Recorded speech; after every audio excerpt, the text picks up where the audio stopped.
Saudara-saudariku, salam sejahtera buat kita semua. Ada teman-teman nih. Oh ya, jangan lupa like, komen, dan subscribe. Jangan lupa hidupin juga loncengnya ya. Dadah, silakan menonton. Kebangkitan Yesus dari mati semakin mendapat peneguhan dalam kisah perjumpaan dua murid yang menuju Emmaus. Kubur kosong tidak menjadi bukti otentik tentang Yesus yang bangkit. Perjumpaan para murid dengan Yesus yang bangkit itulah yang menjadi kesaksian bahwa Yesus yang disalibkan dan dimakamkan sekarang telah bangkit. Yesus yang hidup menjumpai para murid yang sedang dalam keadaan bertanya-tanya tentang berita dari para perempuan yang mengatakan bahwa batu kubur telah terangkat dan makam dalam keadaan kosong. Para murid belum percaya begitu saja dengan pemberitaan dari perempuan-perempuan itu. Mereka masih memperbincangkan dengan penuh keraguan-raguan. Makam kosong tidak membuat Maria Magdalena begitu saja percaya tentang Yesus bangkit. Para murid pun perlu diyakinkan beberapa kali berkaitan dengan kebangkitan Yesus. Yesus yang bangkit, Yesus sendiri pula yang menjumpai dan menyapa mereka. Yesus yang bangkit menyertai perjalanan dua murid menuju Emmaus.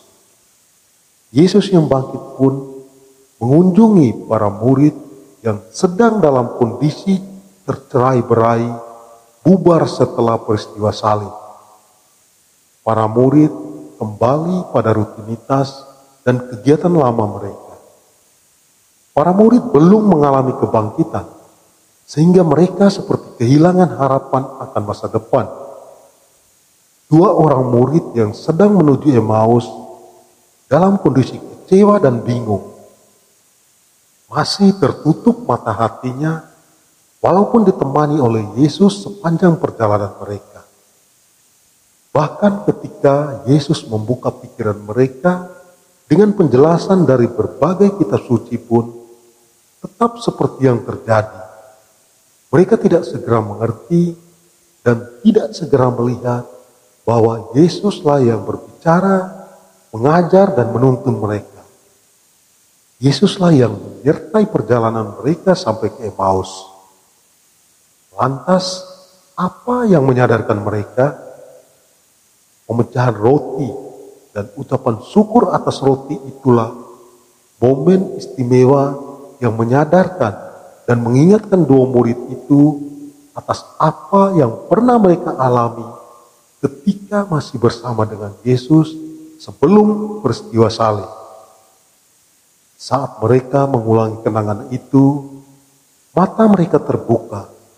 Hati mereka berkobar-kobar, jiwa mereka bersukacita.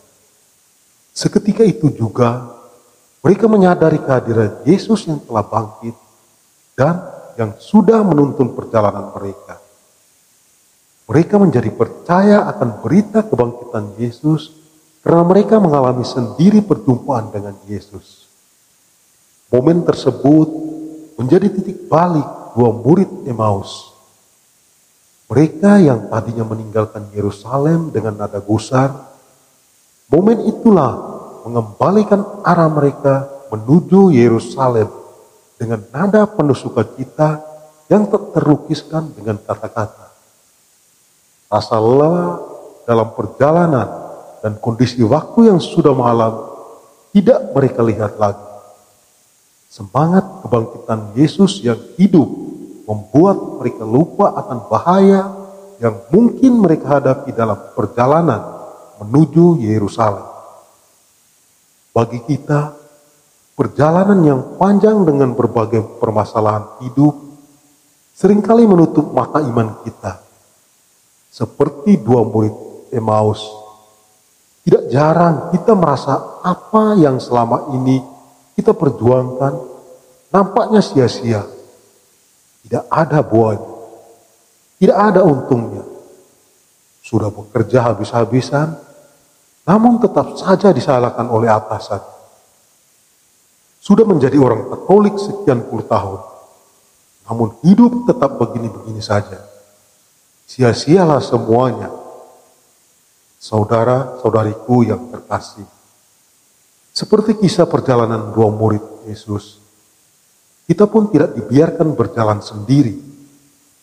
Tinggal bagaimana kita menemukan dan menyadari kehadiran Yesus dalam setiap momen atau kejadian yang kita alami. Dan yang pasti berbeda-beda pada setiap pribadi. Maria Magdalena mempunyai momen istimewa ketika disapa dengan khas. Murid yang lain mempunyai momen itu ketika mereka melihat kain kafan tergeletak. Ia melihat dan jadi percaya. Paulus mempunyai pengalaman cahaya yang membutakan.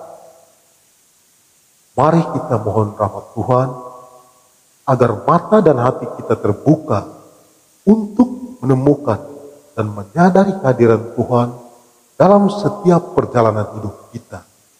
Sehingga pada waktunya kita pun dapat tiba di Yerusalem dengan hati yang berkobar-kobar seperti dua murid itu. Semoga kebangkitan Kristus memperbaharui hidup iman kita dengan yakin dan percaya tanpa keraguan-raguan akan karunia keselamatan yang Tuhan anugerahkan kepada kita. Dan semoga dengan tuntunan kuasa Roh Kudus, kita pun dapat menjadi saksi kebangkitan Kristus dengan hidup benar, bersemangat Paskah dalam membawa kabar sukacita di kehidupan kita. Amin. Salam sehat, Tuhan memberkati.